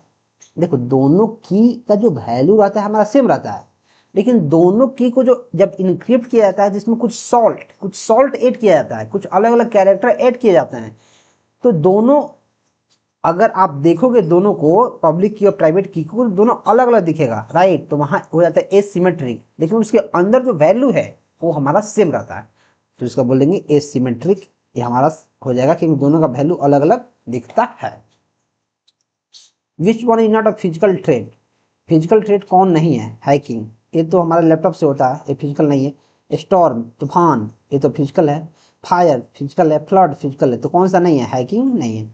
और गाइस यार मैं आपको फिर से एक चीज रिकमेंड करूंगा कि अगर अभी तक आप इस नोट्स को और ईबुक को नहीं लिया है तो आप इसको ले सकते हैं, क्योंकि इसमें है 533 पेज, और अगर सारा का सारा अगर आपने पढ़ लिया, जो 3 बार चीजों को आपने रिवाइज कर लिया, और मैं तो बोलूंगा इसको याद कर लिया, इसमें है लगभग 2000 क्वेश्चन, अगर आपने सारा का सारा को याद कर लिया, और इसमें 2000 क्वेश्चन तो है ही, और हर एक में 4 ऑप्शन हैं, तो 4 क्वेश्चन और बन गया, यानी 2000 गुने 4, 8000 क्वेश्चन आपको देखने को मिलेगा। और 8000 क्वेश्चन करने के बाद कोई भी क्वेश्चन नहीं होगा, कोई भी कंसेप्ट नहीं होगा जो इसमें से बाकी रह जाए और ऑप्शन नहीं बने। और सारे के सारे नोट्स तो मैं आपको दिला ही रहा हूं, जो एक बहुत बेहतर तरीका से आपकी हेल्प कर रहा है, आप यहाँ देख सकते हैं। जो एग्जाम में पूछा जाने वाला है वो सारा का सारा चीज पहले से यहाँ लिख दिया गया है, आपको कहीं जाने की जरूरत नहीं है, बस इसको पढ़ लेना है, 2 4 5 बार पढ़ लेना है, याद कर लेना सारा सारा notes and you are good to go. Next, which one is a communication channel security protocol? SSL, secure socket layer, SET, HTTP, hyper text transfer protocol, secure. ये तीनों के तीनों मुझे सिक्योर दिख रहे हैं, मतलब ऑल इसका आंसर हो जाएगा, तीनों इसका आंसर हो जाएगा, all of the above. Which one is used to identify mobile money? तो मोबाइल मनी, तो इसका क्या होता है? RSID, ये होता है MMID। MMID का फुल फॉर्म क्या होता है? Mobile money identifier, mobile money identifier. तो मोबाइल मनी आइडेंटिफायर आइडेंटिफाई कौन करता है? मोबाइल मनी आइडेंटिफायर करता होगा, राइट। मोबाइल मनी आईडी से identifier. Unclassified email is called extra mail, ऐसा कुछ नहीं होता है। स्पैम, नहीं, स्पैम वो होता है कि जो हमारे स्पैम फोल्डर में चला जाता है, राइट। ये होता है जंक मेल, जो जिसका कोई भी क्लास नहीं है, जिसका कोई भी क्लास नहीं है, वो क्या है? Junk mail. Dash refers to stimulated motion picture showing movement to drawn object, इसको क्या बोलते हैं? एनिमेशन, ये हमारा एनिमेशन होता है। Which of the following is an example of digital image processing? Digital image को कौन कौन प्रोसेस करता है? कौन कौन? कंप्यूटर ग्राफिक्स बिल्कुल, पिक्सल बिल्कुल, कैमरा मैकेनिज्म बिल्कुल। तो इसका ऑल ऑफ द अबव इसका आंसर हो जाएगा। The alias effect on an image can be reduce in which of the following? Alias मतलब क्या होता है? उसका नेम, उसका डिफरेंट नेम। अगर जैसे आप पढ़े होंगे DBMS में एलियाज, जिसका different name, by reducing the high frequency component. बोल रहा है कि कौन सा ऐसा, मतलब चारों ऑप्शन में सही है। The aliasing effecting on image can be reduced, उसका एलियाज इफेक्ट को, मतलब उसके डुप्लीकेट इफेक्ट को रिड्यूस कैसे होगा? By reducing high frequency component of image, by clarifying the image. Clarify कर देंगे तो कम थोड़ी होगा, ज़्यादा बढ़ जाएगा। By increasing the high frequency component of image by clarifying, ये भी बढ़ जाएगा। By increasing the high frequency component by blurring, yes, जैसे उसको ब्लर करेंगे तो उसका एलियाज कम हो जाएगा। तो आंसर हमारा सी देखने को मिल जाएगा। By increasing the high frequency, by increasing, देखो अब यहाँ भी मुझे लग रहा है कि मैं गलती कर दिया हूँ। हमारा क्वेश्चन नंबर कौन है? 96। देखो मैंने इसे गलती कर दिया। बाई इंक्रीजिंग करे, इंक्रीज करूंगा, ब्लर तो कर ही रहा हूँ, लेकिन इंक्रीज करूंगा तो होगा नहीं, इंक्रीज नहीं, हाई फ्रीक्वेंसी को इंक्रीज नहीं करना है। By reducing the high frequency component of image, yes, इसको रिड्यूस करूंगा ना, इसको रिड्यूस करूंगा और फिर ब्लर करूंगा, तब ना जाके उसका क्वालिटी कम होगा। तो सी नहीं होगा इसका आंसर, हमको डी देखने को मिल जाएगा। मैं यहाँ ब्लर देके मार दिया हूँ, ब्लर यहाँ भी है, ब्लर यहाँ भी है, लेकिन यहाँ इंक्रीज कर रहा है, लेकिन हमें रिड्यूस करना पड़ेगा, डिक्रीज करना पड़ेगा। विच of the following is the next step in the image processing after compression? बोल रहा है कि कंप्रेस अगर हम कर देते हैं इमेज को, तो उसके बाद का क्या प्रोसेस है? Representation and description, morphological processing, segmentation, टुकड़ा करना, नहीं, ये तो पहले का काम होता है। वेबलेट, ये तो वेबलेट टर्म मुझे नहीं पता है, तो मैं तो इसको ऐसे ही ऑप्शन में गलत मानूंगा। रिप्रेजेंटेशन एंड डिस्क्रिप्शन, उसको रिप्रेजेंट करेंगे और उसका डिस्क्रिप्शन लिखेंगे, नहीं, पहले आप क्या करेंगे, उसको और एक प्रोसेसिंग होता है मॉर्फोलॉजिकल प्रोसेसिंग, उसके अंदर डालेंगे। अब मॉर्फोलॉजिकल प्रोसेसिंग क्या होता है? हमारा क्वेश्चन नंबर कौन है? 97। मॉर्फोलॉजिकल प्रोसेसिंग क्या होता है? आपको करना है सर्च, आपको सर्च करना है अभी कभी और उसको कमेंट में बताना है। क्योंकि देखो अगर मेरे से कोई पूछेगा तो मैं क्या करूंगा, अगर मानो कि कोई इमेज है, मैंने इसको कंप्रेस कर दिया है, कंप्रेस, तो अब मैं क्या करूंगा, इसको डायरेक्ट जहां अपलोड करना होगा वहां अपलोड करूंगा, मतलब इसको रिप्रेजेंट करूंगा मैं, राइट। तो रिप्रेजेंटेशन एंड डिस्क्रिप्शन हमारे हिसाब से इसका आंसर होना चाहिए, लेकिन जो इसका ऑफिशियल आंसर सेट है उसमें मॉर्फोलॉजिकल प्रोसेसिंग को आंसर माना है। तो मैं आपसे एक चीज बोलूंगा कि आप क्या करो, मॉर्फोलॉजिकल जो प्रोसेसिंग है इसके बारे में सर्च करो, सर्च और कमेंट में हमें भी बताओ और दूसरे स्टूडेंट को भी बताओ। विच of the following is abbreviation of JPG? इसका होता है ज्वाइंट पिक्चर एक्सपोर्ट ग्रुप या फिर joint photographic export group, joint photographic export group, ठीक है। Joint photographs expansion, joint photographic expanded, joint photographic expansion, नहीं, joint photographic exports group. Which grey level transmission increase the dynamic range of grey level in the image. Negative transformation होता है, नहीं। Contrast, power law transformation, नहीं। None of the above, नहीं। ये होता है contrast. जैसे आप कंट्रास्ट कोई इफेक्ट देखे होंगे, तो क्या रहता है, एक और इधर ब्लैक रहता है और एक और इधर दूसरा कलर का रहता है, कंट्रास्ट। वो हमारा आंसर हो जाएगा। Multimedia is widely used to add special dash to movie. Multimedia, अगर हमारे पास कोई मूवी है उसमें अब कुछ स्पेशल चीज़ों को डालना है, क्या स्पेशल इफेक्ट डालना होगा, स्पेशल इफेक्ट डालता है मूवी में, तो इसका आंसर क्या हो जाएगा, स्पेशल इफेक्ट इसका आंसर हो जाएगा।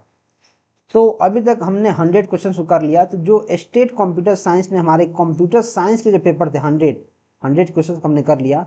अभी बचा है आर्ट ऑफ टीचिंग। तो आपको कमेंट करना है कि आर्ट ऑफ टीचिंग मैं कराऊं कि नहीं, आर्ट ऑफ टीचिंग। और अगर आप चाहते हैं आर्ट ऑफ टीचिंग कराऊं तो मैं क्या करूंगा, स्टेट के लिए जो कंप्यूटर साइंस का स्टेट है उसके लिए जो आर्ट ऑफ टीचिंग है उसका एक लेक्चर लेकर आऊंगा 6 आवर का। 6 आवर का एक लेक्चर आएगा जो 6 आवर में आर्ट ऑफ टीचिंग के बेसिक से लेके एडवांस तक सारा चीज अपन कवर करेंगे वहां पीपीटी के हेल्प से। और इसमें जो भी अभी तक स्टेट और टीआरई में जो क्वेश्चंस आए हैं, सिर्फ स्टेट में ही पूछा जाता है, स्टेट में जो क्वेश्चंस आए हैं उन सारे क्वेश्चंस को हर एक के शिफ्ट में जो क्वेश्चन आया उसको अपन पढ़ लेंगे, जो मोर देन सफिशिएंट होगा। जैसे यहाँ क्वेश्चन है, the main aim of classroom teaching is to give information, to help pass the examination, level coverage, या फिर टू डेवलप पर्सनैलिटी। तो आंसर क्या होगा, पर्सनैलिटी को डेवलप करने के लिए, इंफॉर्मेशन देने के लिए, नहीं। क्या स्टूडेंट को एग्जाम पास कराना है सिर्फ इसलिए क्लासरूम में पढ़ाया जाता है, नहीं। क्या सिलेबस कवरेज के लिए, नहीं, उसको पर्सनैलिटी को डेवलप करने के लिए। तो इस टाइप के बेसिक्स आपको क्वेश्चन बहुत सारा पूछे जाएंगे, आप इसका आंसर यहाँ देख सकते हैं। तो अगर आप चाहते हैं कि मैं आर्ट ऑफ टीचिंग के वीडियो बनाऊं तो आप कमेंट कर सकते हैं कि art of teaching 6 hour, art of teaching 6 hour आप कमेंट कर सकते हैं। और आपको मैं फिर से एक बार रिकमेंड करूंगा कि अगर आप सच में डेडिकेटेड हैं तो आप बीपीएससी टीआरई और स्टेट के लिए जो काफ़ी भयंकर हमारा नोट्स है जो बहुत सारे लोगों की हेल्प किया है, आप उसको ले सकते हैं। इस ई बुक ले सकते हैं जिसमें सारे के सारे बीपीएससी टीआरई और स्टेट के प्रीवियस ईयर सॉल्व पेपर हैं विद डिटेल एक्सप्लेनेशन, और 15+ सेट्स हैं जो आपकी हेल्प कर रहे होंगे। तो यार चैनल को अभी कभी सब्सक्राइब कर लीजिए और चलिए फिर मिलते हैं नेक्स्ट वीडियो में। Till then keep supporting and keep exploring.